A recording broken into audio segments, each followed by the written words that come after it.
Hello everyone, আসসালামু আলাইকুম।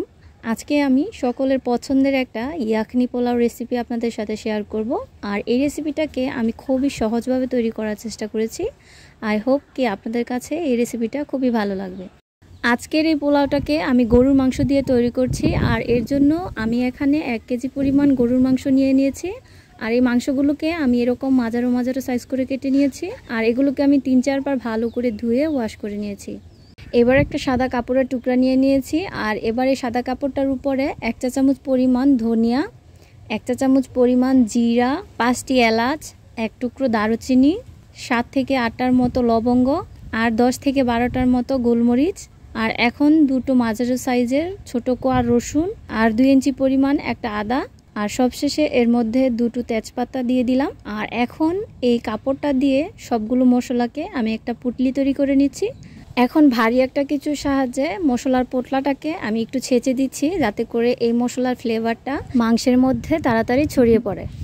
এবার একটা পাতিলের মধ্যে পরিষ্কার করে ধুয়ে রাখা মাংসগুলোকে দিয়ে দিলাম। আর এখন এর মধ্যে স্বাদমতো লবণ এবং তৈরি করে রাখা মশলার পোটলাটাকে দিয়ে এর মধ্যে এখন 1.5 লিটার পরিমাণ পানি দিয়ে এখন এটাকে ঢাকনা দিয়ে ঢেকে দিব। আর এটাকে আমি 40 থেকে 45 মিনিট মিডিয়াম হিটে রান্না করে ভালো করে সিদ্ধ করে নিব। মাংসটা ভালো করে সিদ্ধ হয়ে গেলে উপর থেকে আমি মাংসগুলোকে নামিয়ে নিব। আর এর মধ্যে যে মশলার পোটলাটা আছে এখন আমি এটাকে একপাশে রেখে তারপরে বাকি মাংসগুলোকেও নামিয়ে নিচ্ছি। সবগুলো মাংসকে সরিয়ে নেওয়ার পর যে ঝোলটা বাকি থাকবে এই ঝোলটাকে আমি এখন একপাশে রেখে দিব, পরবর্তীতে এটাকে আমি ব্যবহার করার জন্য।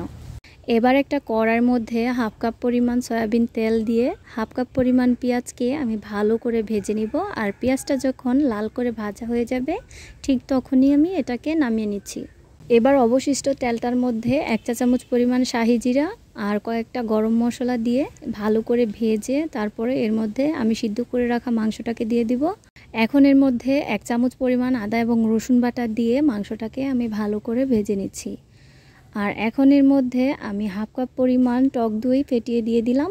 আর সাথে স্বাদমতো লবণ এবং 1 চা চামচ পরিমাণ চিনি দিয়ে মাংসটাকে ভালো করে নেড়েচেড়ে ঢাকনা দিয়ে ঢেকে দিচ্ছি। আর এখন এটাকে আমি একেবারে মিডিয়াম হিটে 15 থেকে 20 মিনিট ভালো করে কষিয়ে নিব। মাংসটা ভালো করে কষানো হয়ে গেছে, এখন আমি এটাকে চুলা থেকে নামিয়ে নিব। আর পোলাওর জন্য এখানে আমি 3 কাপ পরিমাণ পোলাওর চাউল নিয়ে নিয়েছি। এবারে পোলাও চাউলগুলোকে আমি 3-4 বার পানি দিয়ে ভালো করে ধুয়ে নিব। এখন একটা বড় পাতিলের মধ্যে ধুয়ে রাখা পরিষ্কার পোলাওর চাউলগুলোকে দিয়ে দিলাম। আর এর সাথে যে মাংসগুলোকে আমি কষিয়ে রেখেছিলাম সেগুলোকেও দিয়ে দিচ্ছি। আর এবার মাংস সিদ্ধ করার যে ঝোলটা ছিল সেই ঝোলটাকে আমি এর মধ্যে দিয়ে দিয়েছি। আমি এখানে 3 কাপ পরিমাণ পোলাওর চাউলের জন্য মোট 6 কাপ পরিমাণ পানি অ্যাড করব। আর এখানে মাংসের ঝোলটা 5 কাপ পরিমাণ হয়েছে। আর এর সাথে আমি 1 কাপ পরিমাণ নর্মাল পানি অ্যাড করছি। এবার সব কিছুকে ভালো করে নেড়েচেড়ে মিশিয়ে দিচ্ছি। আর এর মধ্যে এর লবণটাকে আমি চেক করে আরও একটু লবণ অ্যাড করে ঢাকনা দিয়ে ঢেকে এটাকে 20 থেকে 25 মিনিট মিডিয়াম হিটে রান্না করব। আর যখন পোলাওর পানিটা একেবারে শুকিয়ে যাবে তখনই এর উপর দিয়ে আমি ভাজা পেঁয়াজটাকে দিয়ে দিচ্ছি আর কয়েকটা কাঁচামরিচ দিয়ে দিচ্ছি। এখন এটাকে ঢাকনা দিয়ে ঢেকে 10 মিনিট আমি দমে রেখে দিচ্ছি। আর এখন ঢাকনাটাকে খুলে এটাকে ভালো করে একটু চারপাশ থেকে আলগা করে নেড়ে চেড়ে দিচ্ছি। আর এবার এটাকে আবারও আমি 5 মিনিটের জন্য দমে রেখে দিব। আর এখন দেখতেই পাচ্ছেন আমার পোলাওটা পুরোপুরি রেডি হয়ে গেছে। এই পোলাওটা খুবই সফট হয়েছে এবং একেবারে ঝরঝরে হয়েছে। আর এখন এই পোলাওটাকে আমি চুলা থেকে নামিয়ে গরম গরম সার্ভ করে নিব। এবার উপর দিয়ে কয়েকটা ভাজা পেঁয়াজ দিয়ে দিলে আমার আজকের ইয়াখনি পোলাওটা পুরোপুরি রেডি। জানি না ক্যামেরায় কতটা বোঝা যাচ্ছে, আজকের পোলাওটা কিন্তু খুবই সফট এবং ঝরঝরে হয়েছে। আর মাশাআল্লাহ এটা খেতে কিন্তু খুবই ভালো হয়ে থাকে। অবশ্যই একবার ট্রাই করবেন। এই ইয়াখনি পোলাও রেসিপিটা আপনাদের কেমন লেগেছে অবশ্যই কমেন্টে জানাবেন।